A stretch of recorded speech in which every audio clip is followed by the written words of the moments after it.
Alors, bonjour et bienvenue à tous pour ce Facebook Live en compagnie de Marie-Noëlle Côté, experte Nova, formatrice avec Swiss Nova depuis plusieurs années. Et moi, Jacinthe Bélanger, cofondatrice du Profil Nova et directrice générale de l'entreprise. Alors, juste pour commencer, je vais vous partager dans le fond qui on est pour ceux qui ne nous connaissent pas, parce que certains d'entre vous ne nous connaissent pas. Donc, nous, notre mission, c'est vraiment de favoriser la réalisation du plein potentiel des gens, des individus et des équipes aussi. Donc, aujourd'hui, c'est pour ça que ce thème s'adresse principalement aux gestionnaires, mais tous ceux qui nous écoutent, ça peut s'adresser à vous aussi parce que nous, notre objectif, c'est vraiment de développer votre plein potentiel comme personne avant tout. Alors, nous, on est aussi présents dans 11 pays, en 6 langues. Ça fait 20 ans qu'on existe. Et puis, qu'est-ce que le profil Nova pour ceux qui ne nous connaissent pas? Donc, le profil Nova, il nous renseigne à la fois sur comment une personne fait les choses et aussi son pourquoi. Donc, souvent, on va parler de quels sont nos talents, nos compétences, mais on ne s'attarde pas souvent à notre grand pourquoi. Je ne sais pas si vous connaissez Simon Sinek qui parle du why, du big why, qui devrait toujours être au cœur de nos préoccupations. Et on va en parler un petit peu plus tard, mais notre préoccupation principale en ce moment, c'est faire du sens de cette situation. Quel est le sens? Comment on peut ramener du sens au sein de nos organisations et nos entreprises, d'autant plus dans un contexte de crise au niveau de l'humanité en ce moment et qu'on vit tous collectivement. Donc, je vais vous parler un petit peu très rapidement de ce qu'est le profil Nova et ensuite, on va rentrer tout de suite dans le vif du sujet.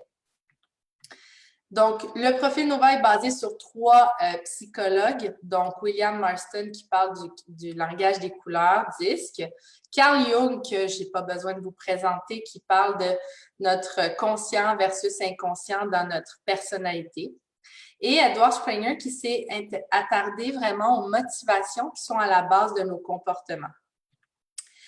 Nous, notre approche, c'est vraiment d'aider les gens, à mieux se connaître. Donc, le gestionnaire de mieux se comprendre, le leader pour qu'il soit plus conscient aussi de ses angles morts, pour qu'il puisse toujours être en développement et développer un style de leadership qui soit inspirant, qui passe par l'authenticité, mais ça passe par la connaissance de soi qui est la base. Ensuite, c'est d'apprendre à mieux reconnaître les autres, comprendre comment les autres fonctionnent et avoir des stratégies pour pouvoir transformer les différences entre complémentarité et outiller le gestionnaire à pouvoir avoir un style de leadership qui soit pertinent et percutant et mobilisant pour, dépendamment à qui il s'adresse dans son équipe. Et en dernier, c'est de savoir développer une flexibilité entre moi comme leader, mon équipe, les autres et la situation, le contexte dans lequel j'exerce mon leadership. En l'occurrence, en ce moment, tous les gestionnaires doivent exercer un style de leadership en contexte de crise. Donc, on va en parler tout à l'heure, comment ce leadership se manifeste selon les différents types de personnalités et ça serait quoi les angles morts à surveiller pour vous en ce moment. Donc, très rapidement, je vais vous expliquer un peu c'est quoi le modèle 10 pour ceux qui ne le connaissent pas. On a 4 préférences de comportement à des intensités différentes à l'intérieur de nous. Et ces comportements dépendent de comment on perçoit notre environnement. Fait que très rapidement, on voit le rouge et le bleu. C'est des énergies où les gens sont plus orientés sur la tâche, plus rationnels et perçoivent leur environnement comme hostile et menaçant. Le rouge va être dans la dominance. Donc, il se perçoit son environnement comme hostile et menaçant et il se perçoit lui-même comme plus fort que son environnement, donc il va le dominer à travers des difficultés et des actions. Donc, vous allez voir tout à l'heure, mais le rouge, dans son leadership, cette situation de crise est comme une difficulté et il y a une partie du rouge qui aime cette difficulté parce qu'il aime pouvoir surmonter des défis. Le jaune perçoit son environnement comme favorable et accueillant, il peut s'orienter sur la relation.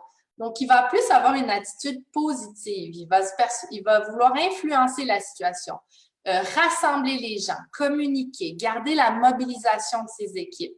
Il va vouloir trouver quel est le positif dans cette situation, par exemple. Si vous avez du vert, donc vous allez plus percevoir votre environnement comme favorable également, mais vous percevez moins fort votre environnement, donc va plutôt chercher une stabilité dans un environnement qui est perçu comme favorable. Donc, vont plutôt être dans une attitude d'harmonie, de favoriser le calme, de rassurer les autres, puis essayer de trouver une cohérence dans les décisions qui seront prises dans ce contexte. Et en dernier, le bleu, donc, perçoit l'environnement comme hostile et il va chercher à se conformer à des règles et des procédures. Donc, ça, c'est les gestionnaires qui vont vraiment écouter souvent les communiqués de presse, qu'est-ce que le gouvernement nous exige en termes de normes et il va vouloir s'y conformer. Donc, voilà un peu pour les 4 styles. Et puis, on peut mesurer comment chaque couleur, le rouge, aborde les problèmes et les défis. Le jaune, comment on interagit avec les autres. Le vert, comment j'intègre un rythme, un environnement stable. Et le bleu, comment je réagis aux règles et aux procédures. On va en parler plus tard un peu plus, mais c'est juste pour vous faire un petit survol. Et puis, on a ces 4 couleurs à des intensités différentes et selon à quel niveau on les a, ça détermine comment je réponds à chacune de ces questions-là, notamment comment je suis dans la dominance. Si j'ai un rouge élevé, je vais relever les défis. Donc, cette crise va être une situation pour moi de relever la situation, d'être plus fort et puis d'être un peu plus combatif et d'être beaucoup en mode solution et réactivité. Tandis si vous avez un rouge un peu plus bas, vous allez pas être confortable nécessairement dans cette situation, éviter les conflits, avoir une attitude un peu plus pacifique. Sinon, si on est dans le jaune, par exemple, donc le jaune, lui, dans son besoin d'influence, si vous avez un jaune élevé, vous allez vouloir influencer votre équipe, votre réseau, à travers les réseaux sociaux, par exemple, en communiquant, en partageant vos idées, en étant beaucoup dans la résilience puis dans la confiance que ça va bien aller. Puis on voit beaucoup que c'est le jaune qui diffuse ce type de message d'encouragement puis de positivisme, on va dire. Et à l'inverse, si vous avez un jaune plus bas, vous allez être plus sceptique, logique, de ne pas nécessairement croire que ça va bien aller tant que ça, peut-être plus avoir de la difficulté à voir le positif dans cette situation, besoin de plus de recul pour avoir du temps de solitude puis de réflexion. Tandis que le vert, lui, son besoin de stabilité va faire en sorte que je vais chercher une stabilité, une cohérence dans cette situation, le sens, comment je peux garder mon équipe soudée, comment je peux rassurer mon monde. Donc, c'est sûr que le vert va être déstabilisé beaucoup parce qu'on n'a plus de stabilité, tout est en changement. Donc, c'est ça qui est un petit peu plus difficile. On va vous en parler tout à l'heure de certaines opportunités qu'on peut avoir pour rester centré malgré le fait que tout bouge autour de nous.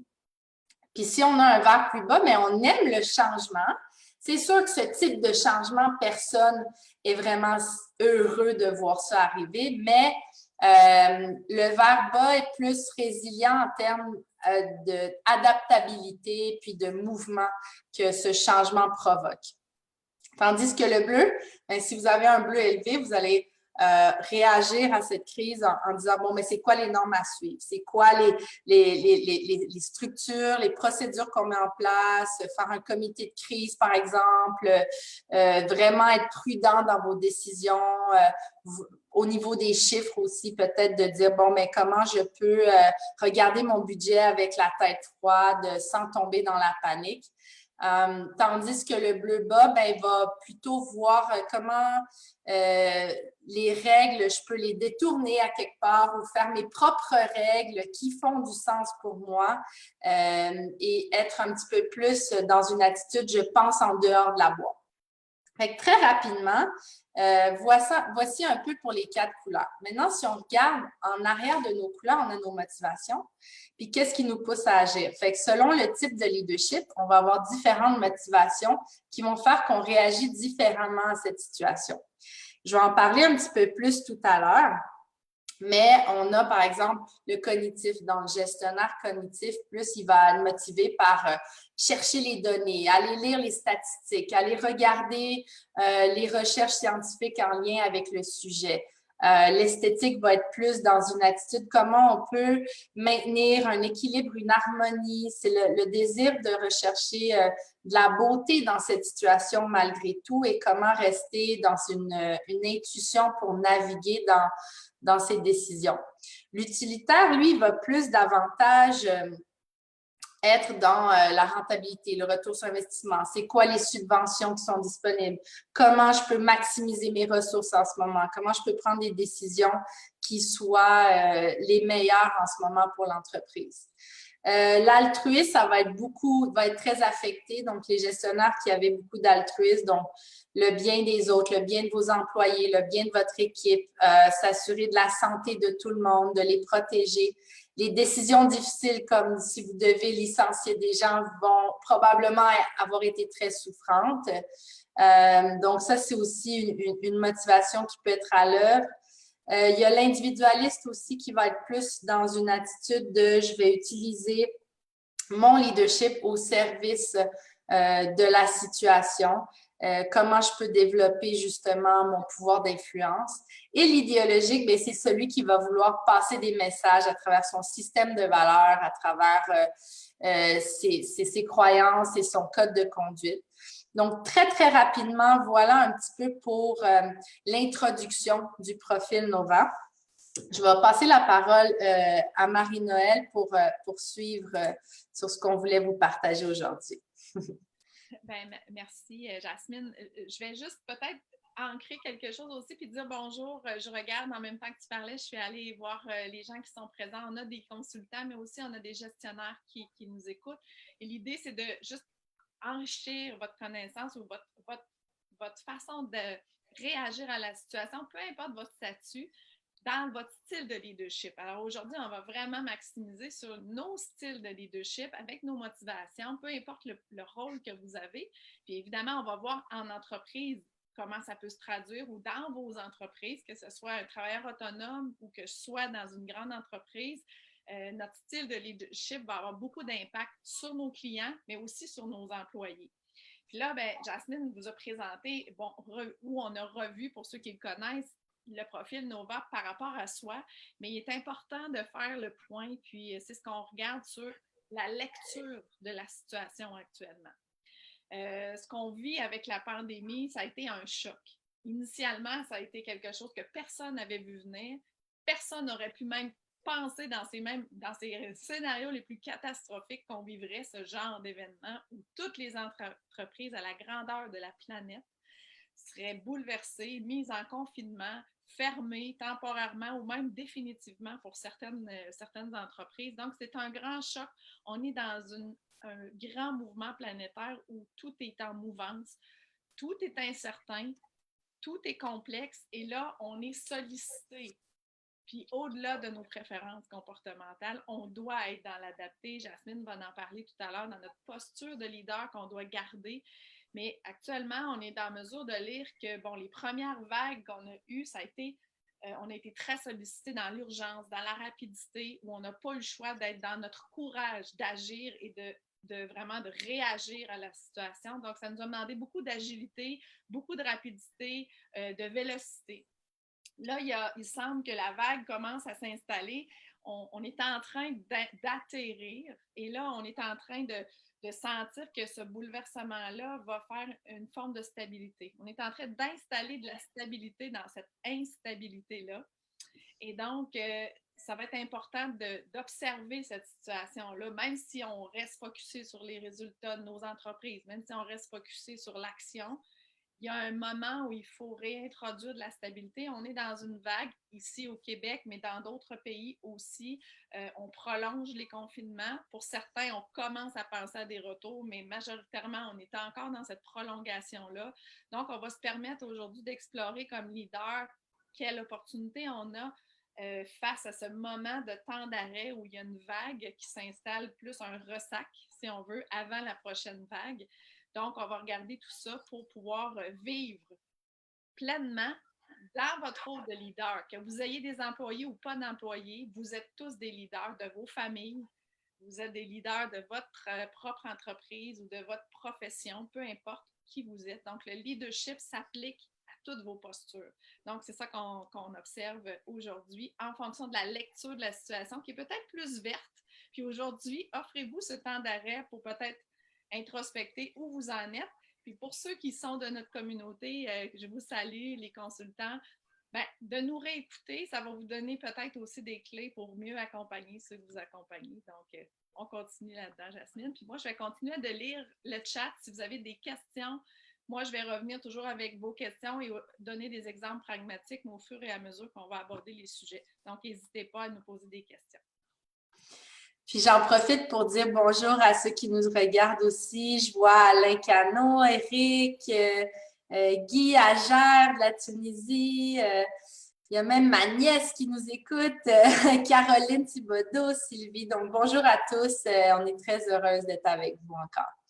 Donc, moi, ce sujet m'inspire beaucoup. Cette situation, évidemment, me bouscule moi-même comme leader, évidemment, comme gestionnaire. J'ai eu des décisions à prendre, c'est sûr. Ça nous bouscule tous.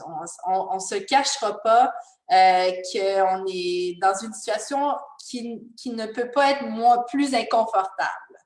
Mais c'est notre attitude et notre réaction, c'est là où on a du pouvoir sur cette situation, des fois, d'être dépassé par la situation quand on sent on perd le pouvoir, le contrôle, surtout pour ceux qui ont beaucoup de rouge, de perdre le contrôle de la situation. C'est pas évident. Mais ce que je trouve le plus important, c'est notre posture en tant que leader. Quelle posture on choisit d'incarner? C'est sûr qu'on peut tomber dans une réaction de survie parce que comme la pyramide de Maslow, le besoin de base, c'est le besoin de survie, de satisfaire nos besoins, de se nourrir, de se vêtir. Et quand on touche à l'argent, ça vient nous toucher dans le creux là, de nos émotions. Donc, c'est sûr que c'est pas confortable, ça peut faire réveiller des peurs. C'est évident, des inquiétudes, de l'incertitude. Mais en fait, est-ce qu'on va choisir de rester dans cette stratégie de survie? C'est normal au début de dire, ben, ça se peut que je sens le besoin de prendre des décisions rapides dans l'urgence.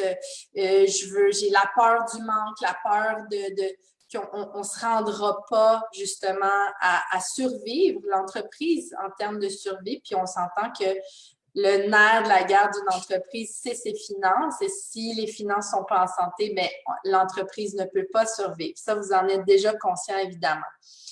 Mais à partir de quel endroit en dedans de vous, vous prenez vos décisions comme gestionnaire ou comme leader? Est-ce que vous donnez votre pouvoir à cette réaction de survie? Nous, on parle de stratégie d'adaptation inconsciente. Donc, est-ce que vous laissez votre inconscient, vos peurs, vos réactions émotionnelles prendre le contrôle de vos décisions? Ou plutôt, vous restez dans une posture où vous êtes dans votre leadership inspiré? Et inspirant, évidemment, et que vous prenez vos décisions, évidemment, de manière objective, mais aussi en écoutant ce que vous ressentez, puis en étant dans votre zone d'excellence, dans la partie de vous où vous vous sentez en plein dans votre expansion, dans votre plus haute expression de leader. Et puis, c'est sûr que les équipes en ce moment, les équipes, tout le monde a besoin d'avoir des modèles de leadership inspirants, qui tiennent le fort, qui sont vraiment dans une posture interne de calme, de rester au centre du cyclone, le point où il n'y a rien qui bouge. Et c'est sûr que personnellement, pour moi, cette posture-là, je pratique beaucoup la méditation parce que c'est sûr que le mental, les pensées, ça bouge, ça va à une vitesse assez rapide et l'important, c'est de savoir se ramener parce que ce hamster-là, ce mental, on en a besoin. Mais quand il devient trop bruyant et que c'est la peur qui génère ces pensées, c'est là qu'on n'est pas dans une posture de leadership inspirante et qu'on fait des choix qui ne sont pas nécessairement dans le meilleur intérêt de l'entreprise et des employés. Fait que j'ai envie de lire un peu vos commentaires, vous comme leader. Comment vous avez observé cette posture interne? Quelles ont été vos réactions? Quelles ont été vos premières réactions? Donc, c'est sûr qu'il y a le choc initial. Donc, on a été un petit peu tous secoués par ce choc initial et c'est normal. Mais comment vous avez fait pour vous ramener? Est-ce que vous arrivez à vous ramener? Si vous n'y arrivez pas, c'est sûr que je vous encourage vraiment à contacter, si vous n'avez pas encore de coach ou de support autour de vous, de mentor ou de collègues, de pairs, avec qui vous pouvez vous confier parce que vous ne pouvez pas garder ça tout à l'intérieur de vous. Moi, évidemment, je suis bien entourée. J'ai Marie-Noël, j'ai une équipe extraordinaire derrière moi. On a une communauté Nova de gens certifiés qui sont dans une posture aussi où on l'enseigne, nous. Quand on enseigne comment utiliser le profil Nova, on enseigne le savoir-être, on enseigne de rester dans cette qualité de présence,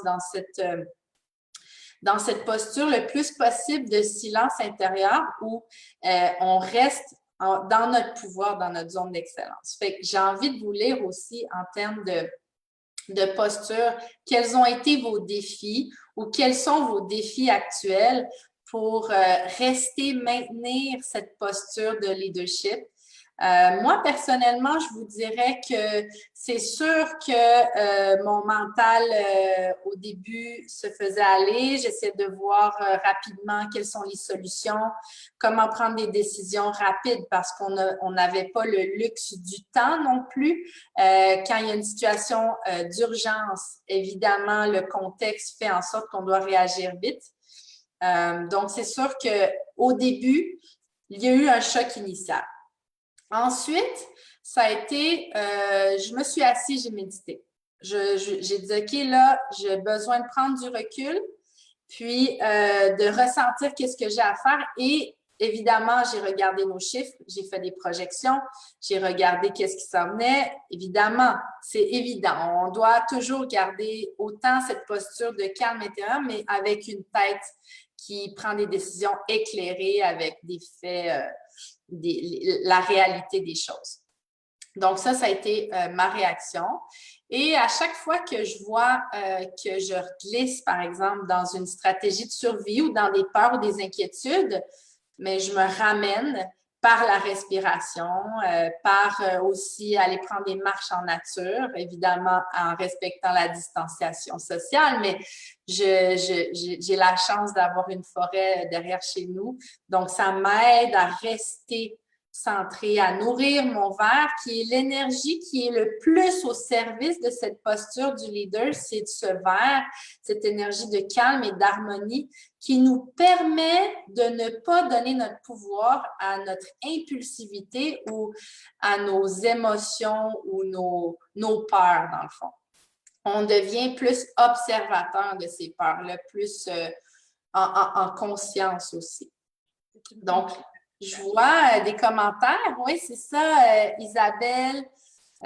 Donc, sa réaction a évolué en nombre de chocs, de rebondissements, négativité, confusion, opportunité. C'est assez varié. C'est normal. C'est sûr qu'on va passer par un éventail d'émotions. Et tout y passe. Et moi, je pense que l'opportunité qui est là aussi, c'est de s'observer. Et c'est de grandir comme leader. C'est de grandir à travers qu'est-ce que ça nous fait vivre. Je le vois comme une superbe opportunité pour grandir, pour devenir encore plus conscient de nos stratégies de survie, de nos peurs, qui des fois prennent le contrôle sur notre vie Et là, elles sont dans notre face. Elles sont vraiment, on doit y faire face, puis c'est une belle opportunité pour grandir. Caroline dit, je me ramène en pratiquant la gratitude et la méditation. Wow, super. Je me sentais très triste au début, qui se transforme en bonté maintenant. Wow, très inspirant. La gratitude aussi, c'est un super outil de voir qu'est-ce qui va bien au lieu de regarder seulement ce qui va mal. C'est sûr que si on regarde à l'extérieur de nous, on peut dire, oh là là, ça va très, très mal, le monde est en crise, l'économie, on est en récession, c'est une catastrophe. D'un point de vue, ça peut être vrai. C'est toute une question de perception.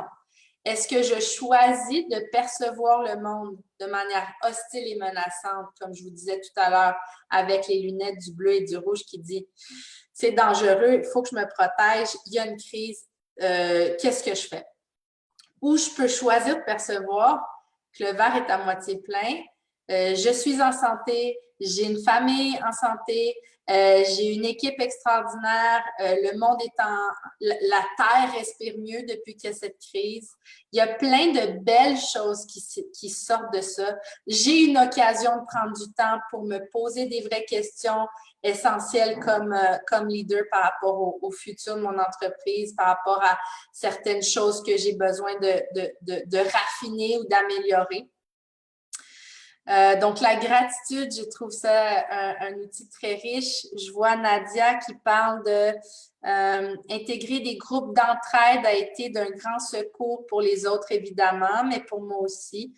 Nous ne rendons pas compte qu'il puisse avoir des gens dans le besoin dans ces moments difficiles. Alors, passer à l'action a été très bénéfique pour ma part. Mon jaune vert cognitif altruiste ont été bien nourris.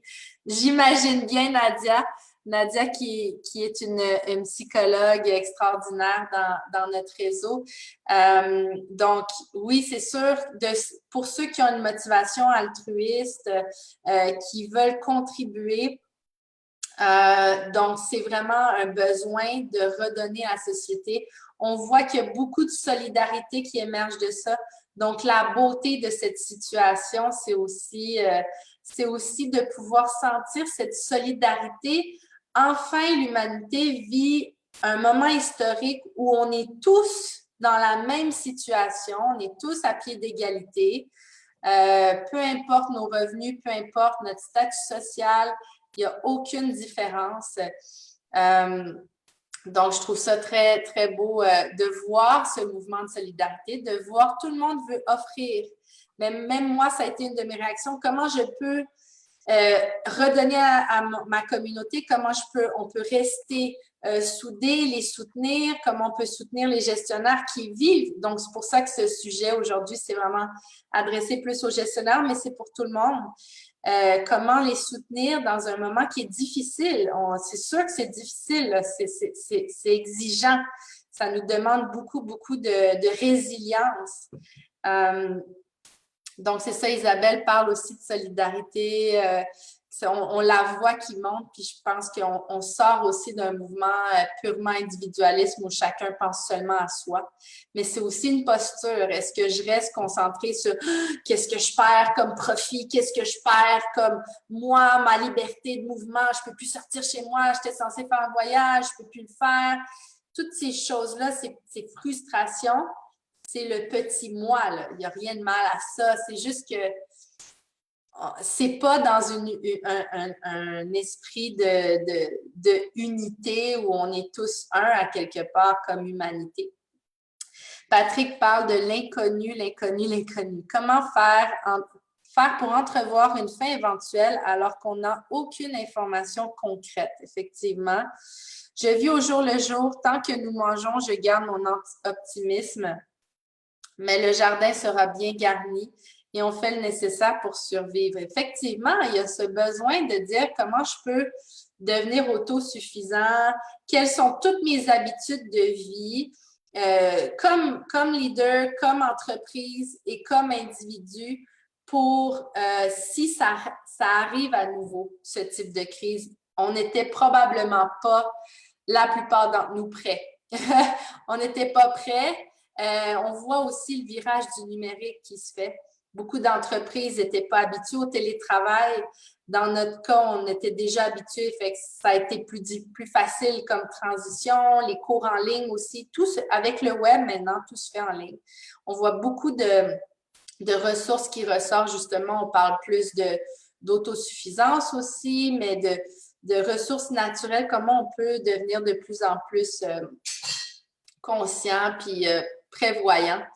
Marc parle, mon côté vert a averti mon côté rouge d'attendre avant de réagir et que des opportunités se présenteront. Et c'est ce qui se passe présentement avec les programmes des gouvernements en formation. Effectivement, belle remarque, Marc, merci. Très intéressant, c'est qu'on voit que le gouvernement, bien, effectivement, là, il y a eu une belle annonce hier dans les opportunités avec les programmes de subvention de 100 millions au niveau du gouvernement du Québec. Il y a eu cette annonce hier pour pouvoir soutenir les formations, garder les employés, profiter de ce temps-là où on peut former notre monde parce que souvent, on est pris dans nos opérations. Puis là, cette situation permet de faire ça. Donc, c'est une super opportunité. On en parlera un petit peu plus tard. Je vais prendre encore 2 commentaires, puis après, on va continuer dans notre sujet pour vous parler un peu des différents styles de leadership en contexte de crise. C'est quoi nos angles morts à surveiller? Alain dit, après le choc du début, très vite, j'ai pris la position positive. Je me suis dit, profite de ce temps d'arrêt pour accompagner en pleine solidarité la période présente et accompagner mes proches, mes équipes et mes clients pour préparer l'après. Effectivement, j'aime ce que tu dis, Alain.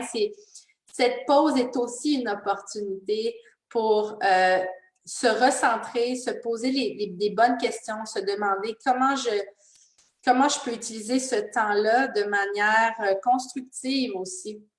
Parce qu'il y aura un après-crise bientôt. On ne va pas rester dans cette situation. Ce n'est pas une fatalité qui va perdurer. Et puis Nathalie qui nous dit, pour moi, tout est relatif. Je reste centrée intérieurement. Déjà, le jour 1, je ramenais des entrepreneurs à voir au-delà des circonstances. C'est rassurant pour les gens, tout en gardant une vision pour les prochains mois. Être empathique, vrai et garder contact régulièrement avec les personnes. Effectivement, Nathalie, c'est un beau commentaire que tu partages. Puis, l'idée, c'est de faire preuve de beaucoup de compassion, d'empathie parce qu'on vit tous des choses difficiles. Que les gestionnaires, les leaders, mais aussi les équipes, les familles, les gens dans le besoin. On voit beaucoup de... C'est dur.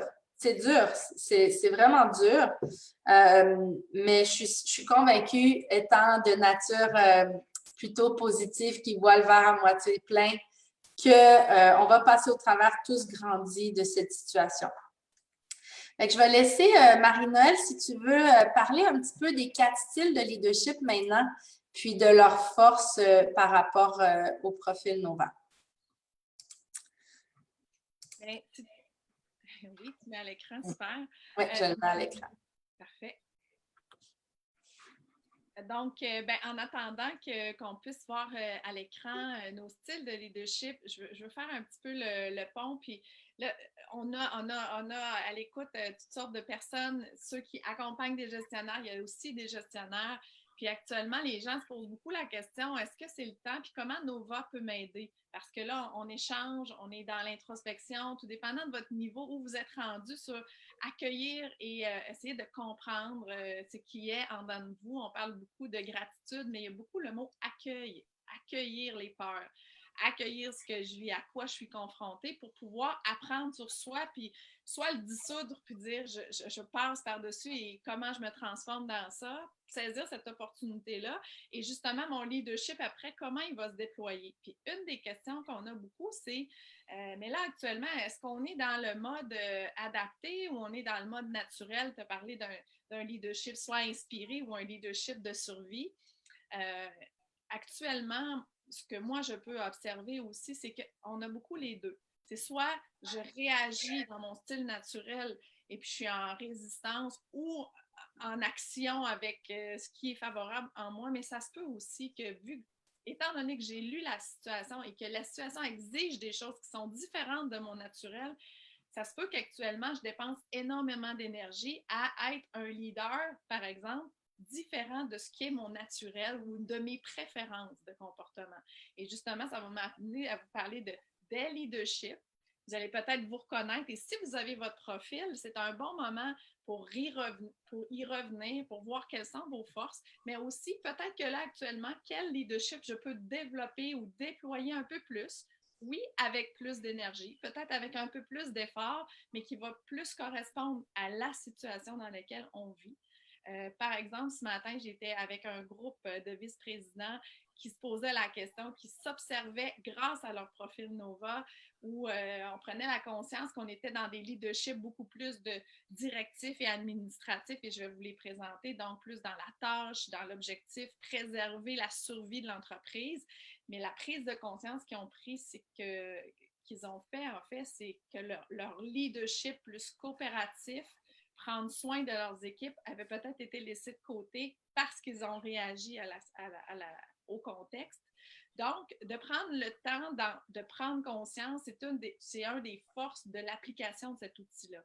De s'observer, de mettre des mots, parce que parfois, si on n'a jamais eu notre profil, puis vous pouvez l'enseigner à vos gens et à vos employés ou à vos clients, comment tu réagis actuellement, mettre des mots, faire des storytelling. Aujourd'hui, c'est quelque chose de très puissant de documenter, d'exprimer ce que l'on vit pour pouvoir apprendre sur soi. Et donc, regardons-le juste en forme de leadership. Notre leadership, on a, si on reprend les 4 couleurs que Jasmine vous a présentées, on a 4 styles. On a les leadership fonceurs. On a vu les premiers, c'est ceux qui ont agi en premier lors des annonces et du confinement, etc. C'est ceux qui ont été focalisés sur les objectifs à atteindre. Il fallait se retourner rapidement. C'est ceux qui ont pris les défis et la performance de front. Ils sont toujours dans le souci. Est-ce qu'on va avoir toujours notre rendement? Est-ce qu'on va être dans la réussite de tout ça? Mais ils ont mené avec détermination et courage les décisions qu'ils devaient prendre, les applications. Ils ont dû mettre temporairement beaucoup de gens. C'est ceux qui sont allés beaucoup en action, mais ils ont pris aussi des décisions parfois difficiles et en solitaire. Et donc, c'est un leadership qui peut être très, justement, efficace dans des situations comme on a vécu dans les dernières semaines. Pour d'autres, et c'est souvent une nuance de plusieurs de ces couleurs-là, donc, avez-vous un leadership plus charismatique? Donc, au départ, avez-vous été, puis bon, puis je reviens juste avec le rouge avant de terminer, sa peur a peut-être été comment on va s'en sortir, je ne contrôle plus rien. Le leader directif, parfois, est habitué de bien diriger, de savoir où il s'en va, de donner l'élan. Plusieurs ont été contrôlés dans la perte de contrôle, dans cette perte de possibilité de diriger ce qui s'en venait, donc de se ramener dans qu'est-ce qui m'appartient, sur quoi j'ai encore du contrôle et pouvoir l'exprimer dans mon leadership. Pour d'autres, c'est le leadership charismatique ou le leadership rassembleur que vous voyez dans le jaune en bas. Et donc, est-ce que, premièrement, le plus grand défi pour les leaders rassembleurs, c'est ceux qui étaient habitués d'être en présentiel. Le premier choc, ça a été d'être isolés chacun dans leur maison, mais rapidement, ils ont été focalisés sur leur réseau. Et donc, c'est des leaders qui, tout de suite, sont allés dans l'innovation. Il y a des gens qui, rapidement, se sont retournés. Il y en a qui n'ont jamais cessé leurs activités. Les jaunes ont été dans les idées, dans la communication, beaucoup de webinaires. On a vu plusieurs choses se passer, des gestionnaires en entreprise qui ont regardé toutes leurs possibilités déjà dans le futur, sont passés en mode agile très rapidement dans diffuser, influencer, motiver les gens autour d'eux. Et avec beaucoup de créativité, puis il y a eu beaucoup de belles mobilisations de troupes. Il y a des gens qui ont consulté leurs équipes, mais beaucoup dans l'influence positive. C'est sûr que le confinement est peut-être leur pire ennemi, mais ils ont trouvé des façons de rester connectés pour pouvoir influencer puis garder ce contact humain. Une chose aussi, c'est que ces leaders rassembleurs réussissent à trouver et ont le talent de donner des perspectives d'avenir qui peuvent motiver les employés, même ceux qui sont peut-être même mis temporairement au chômage, à rester mobilisés dans le projet d'entreprise. Donc, ils ont ce charisme-là à le diffuser. Pour d'autres, le leadership va être plus coopératif. Ce matin, j'entendais des gens dire, ben nous, on a tout décidé en équipe. On a vraiment pris le temps de s'asseoir, de regarder les possibilités, de co-créer ensemble. Oui, les leaders jaunes rassembleurs ont mis leur créativité à profit, mais les leaders coopératifs verts ont décidé aussi de mettre ça aussi à profit dans cette intelligence collective. C'est ceux qui ont calmé le jeu, qui ont pris le temps. C'est les leaders qui, eux, vont décider d'être dans la cohésion, dans la collaboration. On va s'en sortir ensemble, avec patience, avec méthode, dans le respect de chacun des individus. J'ai vu des leaders appeler l'ensemble de leurs employés, les accompagner dans des tutoriels de tomber en mode télétravail. Quand les gens n'avaient jamais fait ça, je salue Annie, qui est une propriétaire d'entreprise de yoga, qui a appelé chacun de ses clients, même ceux qui avaient un âge certainement avancé, qui n'avaient jamais eu de Facebook de leur vie, les accompagner dans la douceur à ce qu'ils se branchent pour pouvoir continuer à suivre les cours de yoga en ligne. Donc, le leader coopératif et rassembleur bienveillant qui s'est exprimé là. Et on a en nous un leadership administratif aussi qui peut s'exprimer, qui va être focalisé sur garder l'expertise, être structuré, se conformer à des normes, oui, peut-être de confinement, mais aussi réorganiser nos normes de travail. J'ai vu beaucoup de bleus s'ajuster actuellement dans les contacts avec des clients que j'ai eus, mais on voit des gens qui vont saisir l'opportunité de rassurer leurs équipes, d'être des leaders inspirants, même pour leur famille. Donc, on va se donner des routines, on va se donner des règles de fonctionnement. Donc, que vous soyez un leader de famille ou un leader d'entreprise, c'est des gens qui vont être focusés sur les procédures, sur la rigueur. Et donc, lequel de ces leaderships-là avez-vous exprimé au cours des dernières semaines? Et lequel va être peut-être à solliciter dans les semaines à venir? Évidemment, certains leaders administratifs ou qu'on pourrait dire bleus auront été challengés dans leur propre structure qui parfois ne tenaient plus la route. Alors, c'est beaucoup d'adaptation. Puis ça va m'amener à faire juste un petit bout de chemin justement sur on a dû réagir face à l'urgence, mais tout ça, s'adapter au rythme et à la situation. Chaque semaine amène son lot de nouveautés. Pour chacun des leaderships que vous portez en vous, puis vous en avez sûrement plus qu'un.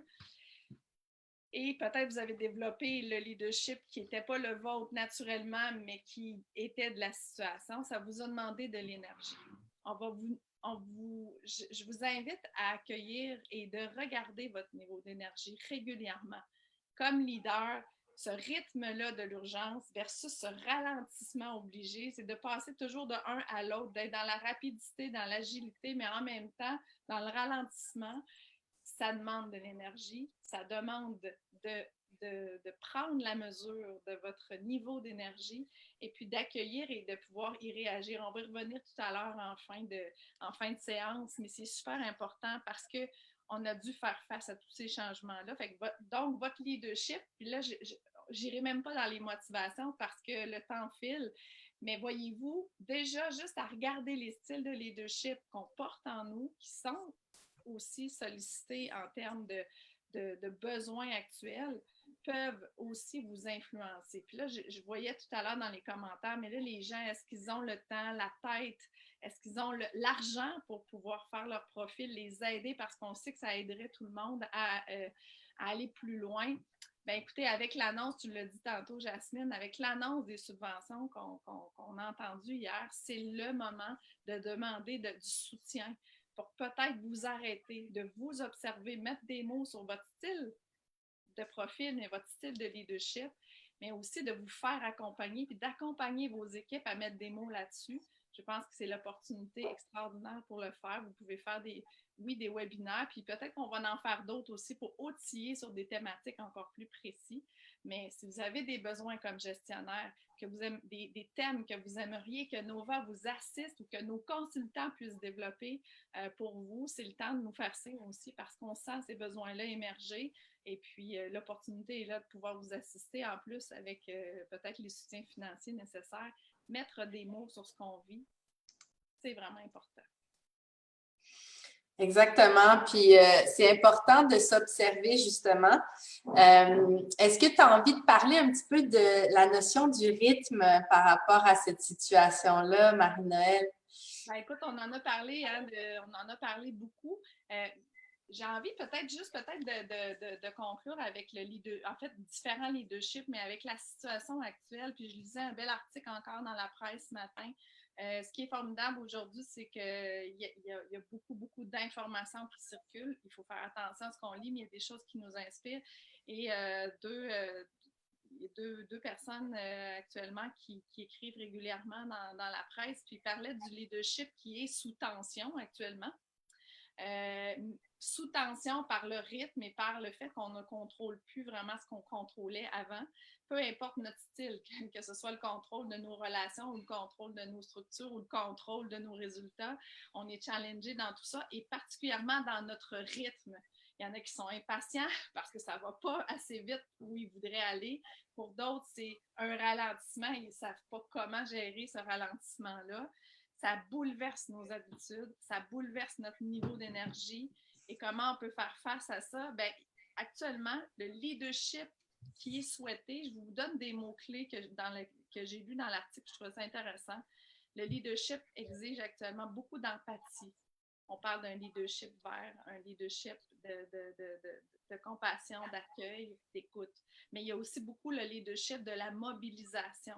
Peu importe vos situations, vous devez garder mobiliser vos gens, vos équipes, votre famille, parce qu'on pourrait se laisser emporter dans ce côté aussi de désespoir. Il faut garder la foi.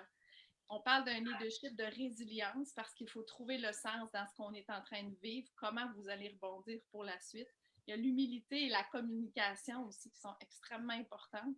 Et puis le courage.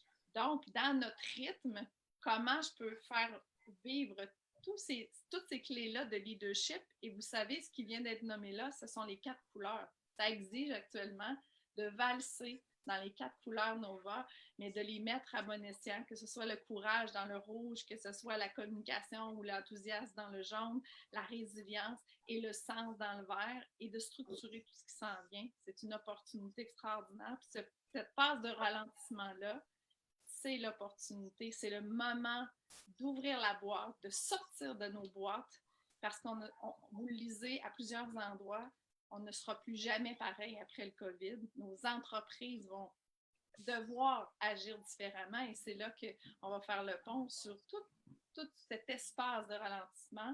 Profitons-en pour voir quelles sont nos opportunités. On va explorer ça, Jasmine, ensemble avec les opportunités possibles maintenant qu'on prend conscience de tout ça, qu'on y est provoqué. On se dit tout le temps, on va le faire, mais on n'a jamais le temps. Bien là, on a le temps stratégique de le faire. Très, très intéressant ce que tu partages. Puis, j'aime beaucoup que tu dis, bien, les 4 styles de leadership sont requis. On a besoin de autant le courage managériel, on en parle souvent. Là, l'occasion, l'opportunité de le pratiquer ne peut pas être mieux. Le besoin de mobiliser nos équipes, de les inspirer, de les garder engagées avec le jaune qui garde une vision globale, une vision du futur, une créativité dans sa façon de voir les choses, puis un enthousiasme qui est difficile à garder en place en ce moment. Le jaune a vraiment cette capacité-là. On a le vert qui amène le sens, le calme, de la résilience, comme tu disais, c'est super beau. Puis le bleu qui peut, avec sa clarté, avec son discernement, avec son objectivité, prendre des bonnes décisions basées sur des structures, des réflexions stratégiques pour mieux planifier l'avenir puis le après-crise. Fait qu'on a besoin de naviguer dans ces 4 énergies constamment. Il y en a dans lesquelles on est plus habitué. Moi, je vous dirais, il y a tellement d'opportunités en ce moment en tant que leader, en tant que gestionnaire. La première que je vois, c'est le temps qui ralentit. Souvent, on entend parler que le stress, c'est le fléau du siècle, on voit beaucoup souvent dans les profils Nova aussi avec nos clients, avec nos collaborateurs, le vert en style adapté, donc en stratégie d'adaptation. Ceux qui ont un vert élevé en style naturel le diminuent énormément dans le milieu du travail parce que notre société valorise tellement la performance dans un rythme très rapide que de se donner le temps de ralentir pour mieux réussir, pour mieux planifier, pour penser à la pérennité des choses, pour prendre soin de notre état d'être, puis de valoriser le calme aussi, souvent, c'est pas quelque chose qui est mis de l'avant par les gestionnaires en général. Donc, si vous êtes dans cette dynamique, il faut vraiment observer dans le fond en vous, votre rythme. Mais moi, je dirais que longtemps dans mon style de leadership, au début, quand j'ai commencé à être une gestionnaire, moi-même, dans mon style adapté, j'accélérais mon rythme. J'allais plus vite que mon rythme naturel. J'étais dans une motion où on valorise beaucoup le rouge dans... on valorise beaucoup le rouge dans le leadership encore. Donc, le pouvoir, la dominance, être en contrôle de la situation. Mais aujourd'hui, je dirais que c'est en train de changer et tant mieux parce que toutes les couleurs, toutes les motivations, ont de la force, ont des talents comme leader. On a besoin de toutes ces énergies-là, de toutes ces motivations au sein d'une équipe. On a besoin de valoriser l'intelligence collective. Mais on a aussi besoin de valoriser, de ralentir pour mieux réussir. Et ces temps de pause sont très riches. Dans ces temps de pause, j'aimerais vous poser la question à ceux qui nous écoutent, là. Quels sont les avantages que vous voyez pour vous-même, comme leader ou comme personne, à ralentir? En ce moment, on est forcé de ralentir. On est forcé de sortir de ce rythme effréné, métro, boulot, dodo, l'agenda rempli, les opérations qui roulent à fond de train. On arrive à nos vacances essoufflés si vous en prenez des vacances. On remplit les espaces partout.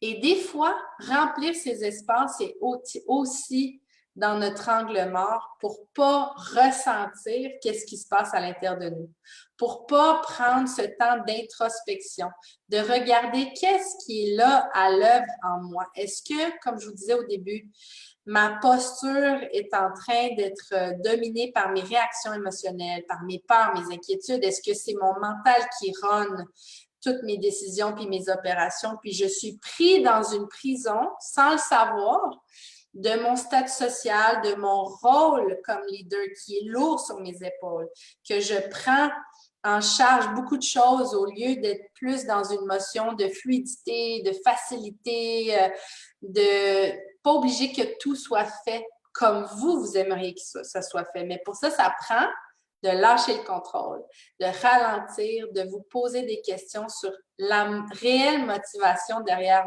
votre style de leadership, derrière vos décisions.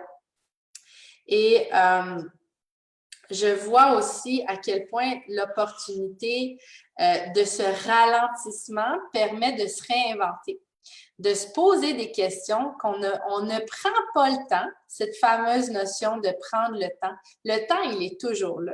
Il est toujours disponible en abondance. C'est juste de savoir qu'est-ce que je fais avec mon temps.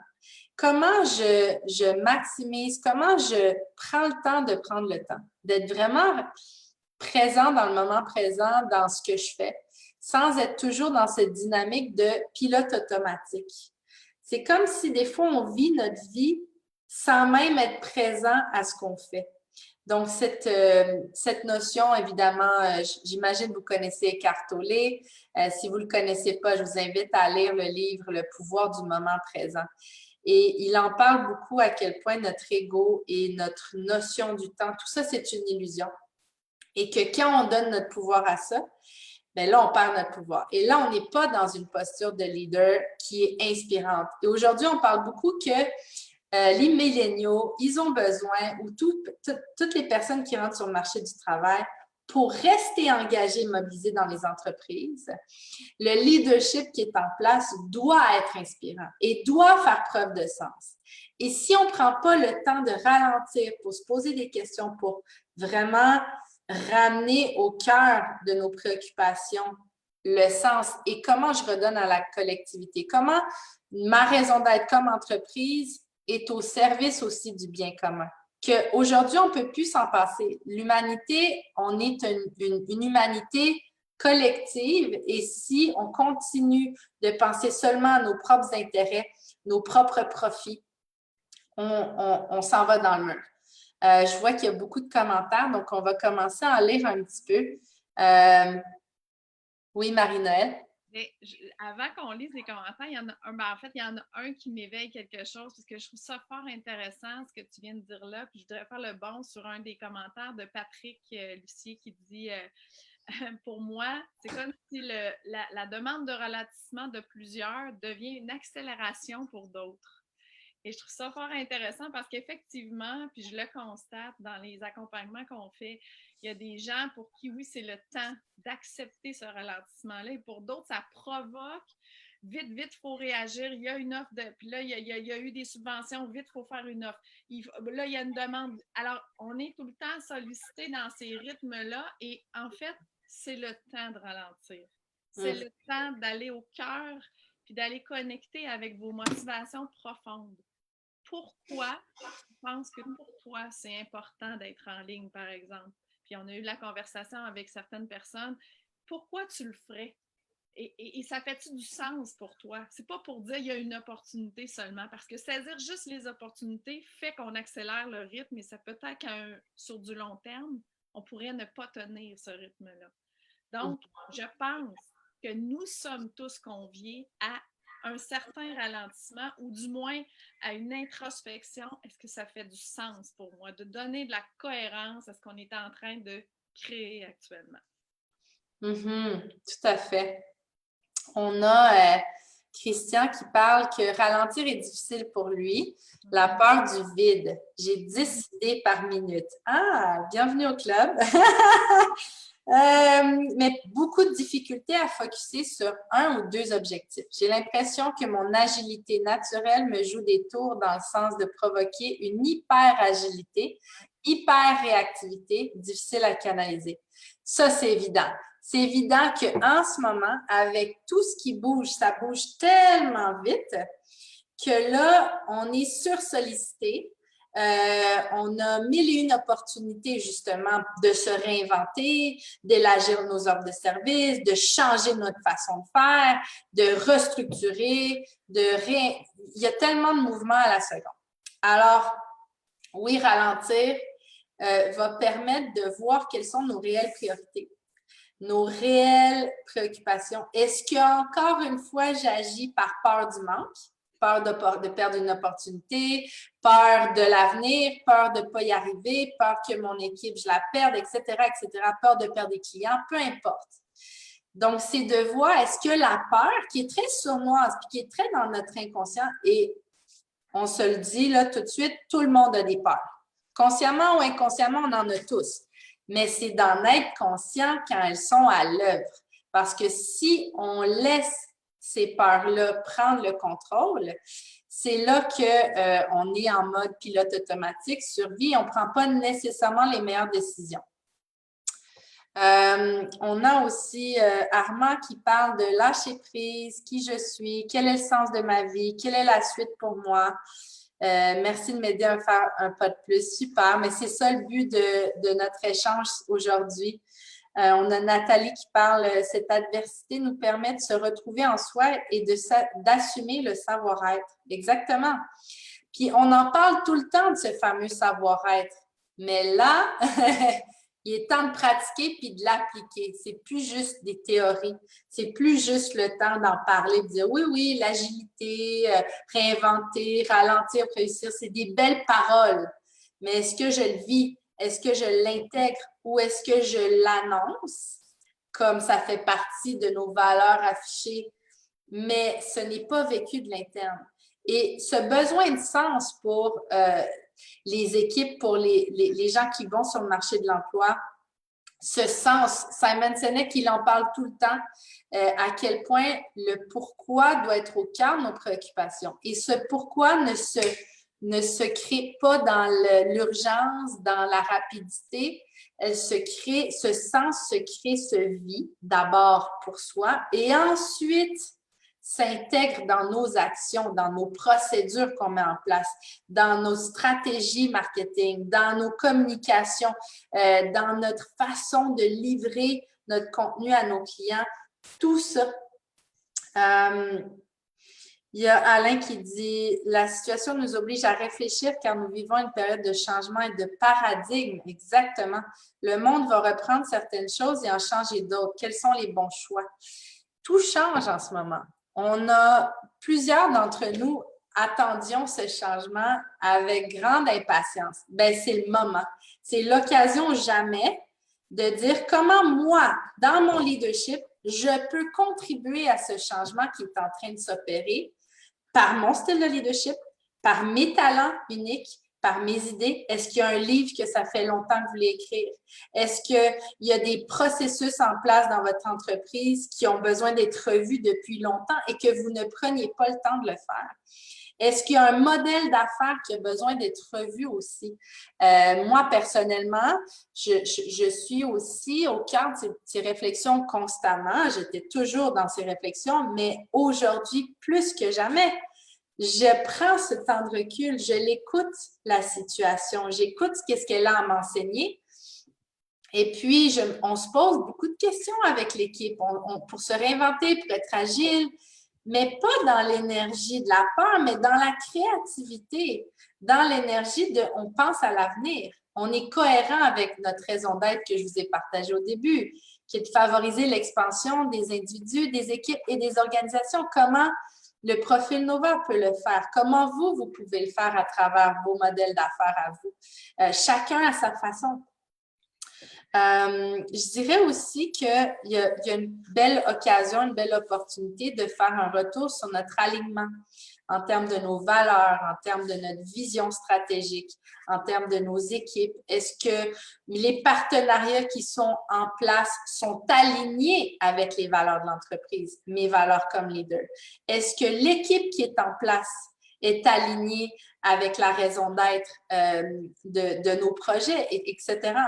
Évidemment, moi, je parle évidemment avec d'autres leaders, d'autres gestionnaires.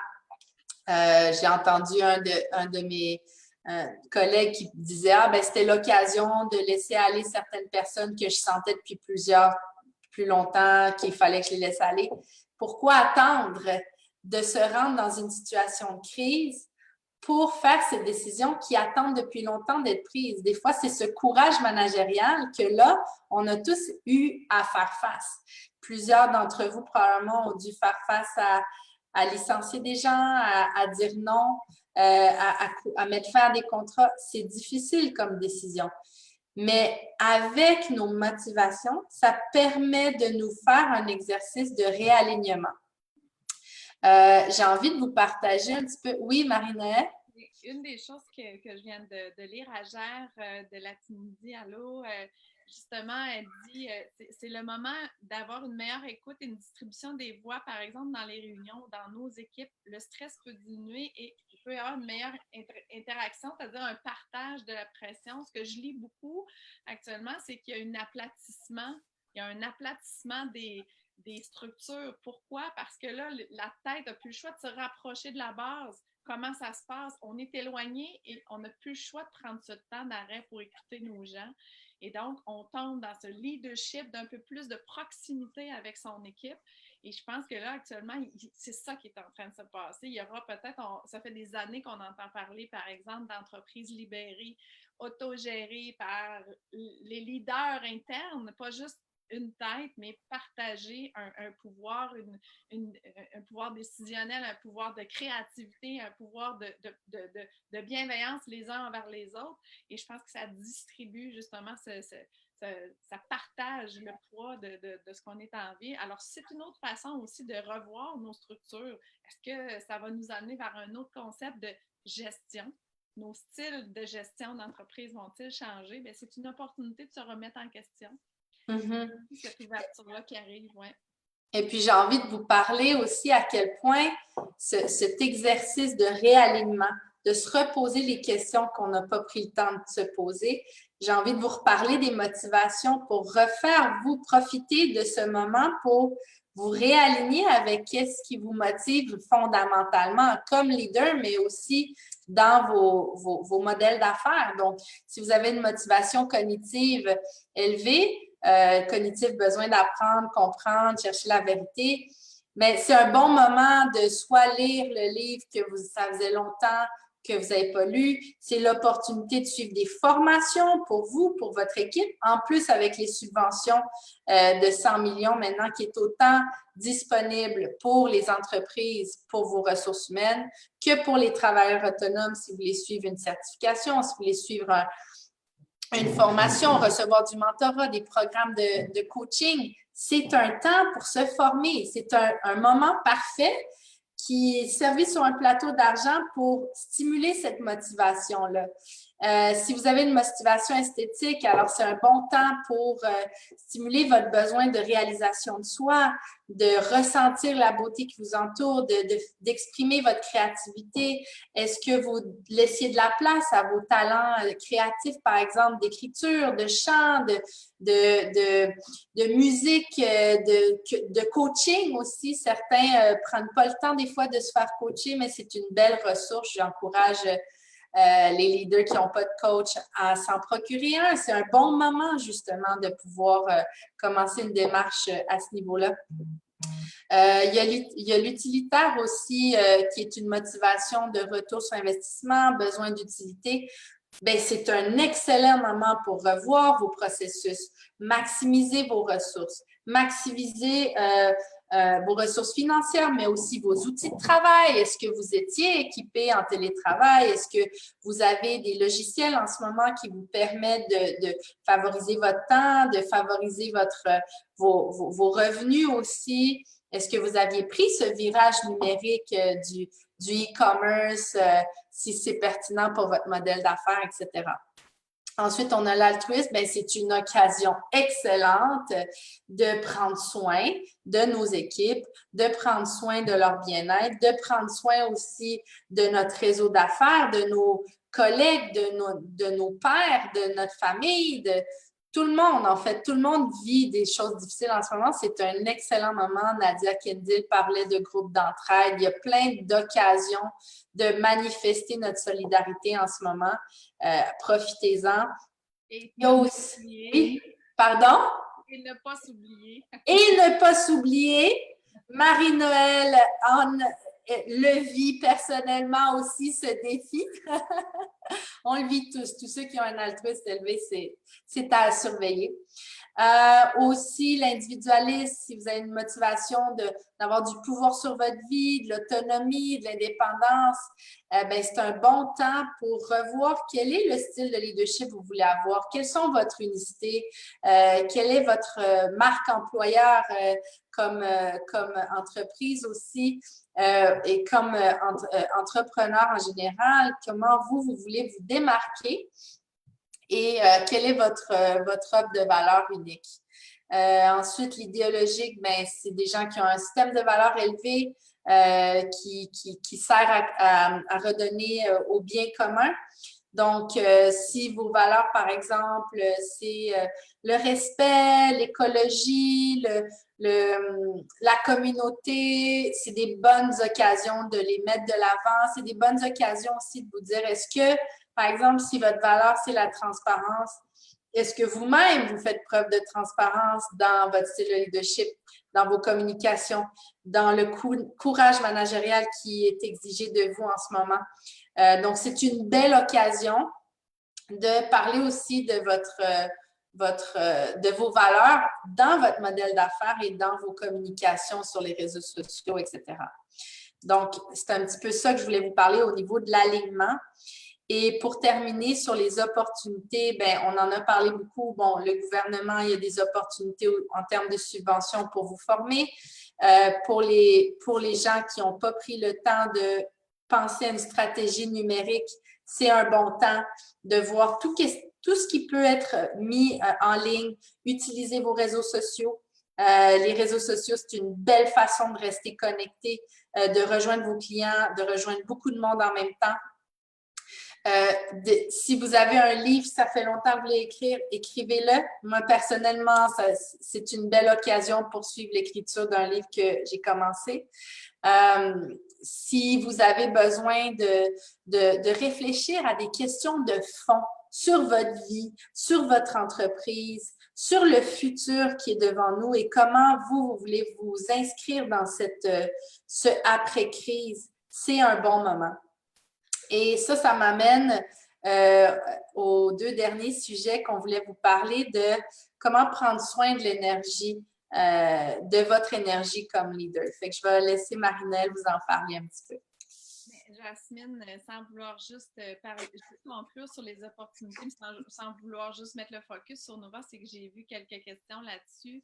Les gens nous demandent, mais comment on peut promouvoir Nova aussi dans les opportunités? Parce que Nova est une opportunité, mais sachez que Nova s'applique très bien. Si vous êtes gestionnaire d'une entreprise, c'est un bon temps pour ralentir et apprendre à comprendre nos collaborateurs, à connaître qui ils sont, à mettre des mots, quelle est leur valeur unique, comment je peux mieux les supporter dans leurs angles morts. On peut travailler aussi tout l'aspect de la communication. Et donc, même s'ils n'ont pas fait leur profil Nova au départ, vous pouvez animer des webinaires avec justement l'outil Nova sur communiquer efficacement en couleur avec nos motivations. On a plusieurs, justement, merci Jasmine. Le profil Nova, il peut être utile dans différents cycles de vie. Puis c'est le moment, on va avoir l'opportunité de déployer. Alors, est-ce que ça peut être en recrutement pour nous aider à définir les futurs postes dans nos nouvelles organisations après COVID, comment on va pouvoir réintégrer, puis j'ai envie de rajouter le mot réintégrer nos employés dans leur nouvelle réalité post-COVID. Donc, intégrer alors les styles de personnalité qu'on a dans nos nouvelles équipes en gestion. On va pouvoir adapter notre style de gestion, mais si je comprends mieux avec l'aide des profils, mais aussi juste de comprendre les styles de personnalité en général, on peut mieux jouer avec nos styles de leadership. Si vous créez juste des ateliers, des animations, d'en discuter avec vos équipes, déjà, vous allez avoir quelque chose qui va monter dans l'intérêt, puis je pense que vous allez avoir l'opportunité peut-être de proposer de faire des profils. Évidemment, vous le savez, en synergie d'équipe, on peut favoriser l'intelligence collective face à la situation. L'outil donne beaucoup de pistes pour nos forces, mais aussi nos angles, nos points de vigie. Puis en coaching, en formation, c'est des outils que vous connaissez pour certains, mais si vous êtes gestionnaire, vous n'avez jamais eu ça, vous pouvez avoir l'appui de nos formateurs, l'appui de nos coachs pour justement aller plus loin dans cette nouvelle réalité dans laquelle on va être propulsé post-COVID. Donc, c'est vraiment des opportunités, entre autres, de novatiser notre quotidien dans nos approches, dans notre communication, dans notre synergie d'équipe, puis dans notre mobilisation. Donc, je pense que ça valait le petit coup pour terminer l'opportunité. Et ça va me permettre le pont sur ce que tu avais commencé dans prendre soin de l'énergie du leader. On en parle depuis le début, que c'est très exigeant. Pour certains, on accélère le rythme. Pour d'autres, on ralentit le rythme. C'est pas votre naturel. Tout dépendant à quoi on est confronté. Mais la première chose, puis moi, j'ai lu quelque chose de fort intéressant encore dernièrement, c'est accueillir le silence et surtout être dans le non-jugement de ce qui est. Accueillez vos inconforts, accueillez les peurs, accueillez la peine ou la tristesse, accueillez l'impatience. Ça permet juste de dire oui, je suis impatient, mais de quoi? Pourquoi? Parce que qu'est-ce que ça parle de moi? Ça m'aide à comprendre qui je suis, sur quoi je suis motivée. Et donc, l'impatience, tout le monde le vit dans toutes les couleurs. On a de l'impatience, mais pas sur les mêmes choses. Alors, d'accueillir tout ça, de laisser descendre ça pour pouvoir prendre soin de nous comme leader, de rester centré pour préserver notre propre énergie. On dit beaucoup qu'on est dans une ère où il faut prendre soin des autres, mais il faut prendre soin de nous. C'est pour ça que tantôt j'ai levé la main. Ça me parle énormément. Gardez votre équilibre. Pour certains, ça va être de l'introversion, de calme, d'accueillir les silences. Mais pour d'autres, ça va être dans l'extraversion. Et là, avant de te laisser le mot de la fin, je veux juste faire un parallèle puis vous dire qu'on est en train de vivre un beau marathon dans ce COVID-là. Mais moi, j'ai appris à courir pour me sortir d'une situation il y a quelques années, puis il y a quelqu'un qui l'a écrit dernièrement sur les réseaux sociaux. Il disait, le COVID, c'est comme un marathon, mais quand on fait un marathon, on ne peut pas s'entraîner tout de suite 42 km puis voir le fil d'arrivée. C'est 5 km à la fois. Aujourd'hui, on est confronté à ça. Donc, cette semaine, comme leader, qu'est-ce que j'ai besoin pour prendre soin de mon énergie cette semaine dans la connaissance de l'information que j'ai? On le sait, l'information change chaque jour. Donc, même si je planifie pour dans 4 semaines, on a encore beaucoup d'incertitudes. Donc, prenez soin de gérer aussi un peu dans le court terme pour prendre soin de gérer l'énergie. Puis ça se peut que la semaine prochaine, votre besoin d'énergie sera différent. Donc, accueillez ça pour tranquillement ajuster votre rythme, parfois d'accélération, parfois de ralentissement, mais d'accueillir vos propres besoins. Donc, moi, c'est là-dessus que j'ai envie de vous laisser pour que tu puisses faire le pont pour le mot de la fin. Jasmine. Excellent, Marie-Noëlle. Merci. Puis, c'est sûr que l'énergie, des fois, on est en énergie pauvre, c'est-à-dire qu'on est fatigué. C'est sûr que tous ces bouleversements-là vont générer, bon, il y a, comme on a parlé, des émotions, du stress, des inquiétudes. Et ça nous draine beaucoup notre énergie. Et c'est de prendre soin, de se reposer, de prendre soin de se prioriser aussi, de se mettre en liste. Sur notre liste de priorités, on devrait être au tout début comme leader. Parce que si tout part de soi, ben, comme gestionnaire, comme leader, si je ne prends pas soin de mon énergie, mais je ne peux pas prendre soin de celle des autres. Je ne peux pas mobiliser, je ne peux pas pratiquer mon courage, je ne peux pas être à mon plein potentiel, je ne peux pas être dans ma zone d'excellence et avoir des idées pour me réinventer ou pour améliorer nos processus. Donc, c'est la base. C'est quoi mon énergie et comment je peux rester en énergie haute, en énergie riche. Et ça prend, c'est la base. Respirer, bien dormir, boire de l'eau, faire du sport. On oublie, c'est des choses tellement basiques, mais continuez de vous activer, de dynamiser votre corps, de nourrir vos valeurs. Ça aussi, ça donne beaucoup d'énergie. Donc, si vous aimez lire, prenez le temps de lire. Si vous aimez méditer, faire du sport, c'est le temps d'aller vous former aussi. C'est le temps de prendre des temps d'introspection. J'aime beaucoup ce livre, pour ceux qui ne le connaissent pas, Mon masque à oxygène en premier de Kevin Lawrence. Je vous encourage fortement à vous le procurer. Je n'ai pas de code sur les ventes, là, c'est simplement parce que j'y crois. Une de mes coachs stratégiques, Stéphanie Côté-Mongrain, pour ceux qui ne la connaissent pas, m'a offert ce livre-là. Et puis, c'est vraiment son message principal, c'est dans l'avion, là, on vous dit de prendre le masque pour vous en premier, mais c'est la même chose pour nous-mêmes comme individus dans notre rôle de leader, c'est de prendre soin de nous en premier parce que tout part de soi et l'altruisme commence souvent par l'individualisme et je le dirai jamais assez. Donc, méditez, faites du sport, respirez, entourez-vous, restez pas isolés. Habituellement, quand on vit des choses difficiles comme leader, on a notre orgueil, on ne veut pas parler de notre vulnérabilité. C'est normal d'être vulnérable. Moi-même, je le suis. J'ai eu des moments de découragement, j'ai eu des moments de stress, de peur, mais je sais me relever par je suis bien entourée, par des coachs comme Marie-Noëlle, par des gens exceptionnels autour de moi, par vous tous, la communauté Nova aussi, qui sont tous des aides d'exception, qui travaillaient dans le sens de aider les leaders, aider les organisations, les équipes à rester, à se prioriser, à prendre soin de soi, à ramener le sens. Donc, si vous n'avez pas de coach, de mentor, de groupe de co-développement, de réseau d'affaires, c'est le temps d'en avoir. Ou si vous en avez, bien, appelez-les, demandez des séances, demandez de l'aide. Des fois, c'est juste un appel au téléphone vous avez besoin de ventiler, allez-y, appelez, dites j'ai besoin de ventiler, j'ai besoin de clarté, je suis dans le brouillard. Prenez le temps de prendre soin de vous Et puis, je vous encourage aussi à communiquer avec nous si vous avez besoin de notre support. Nous, on peut vous référer. On a un réseau de consultants, de coachs, de formateurs, de conférenciers qui sont exceptionnels dans notre réseau.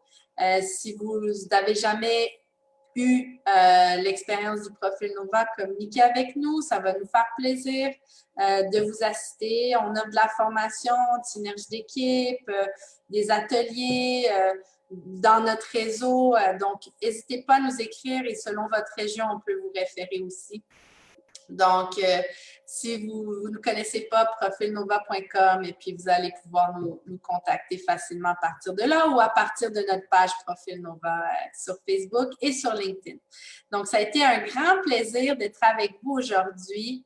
Merci de votre présence. Merci Marie-Noël pour ta sagesse, pour ta générosité encore une fois aujourd'hui. Et je vous souhaite de tous prendre soin de vous. Ça va bien aller. On va passer à travers cette crise et on va en sortir grandi. Alors, prenez soin de vous et à bientôt et merci de votre présence.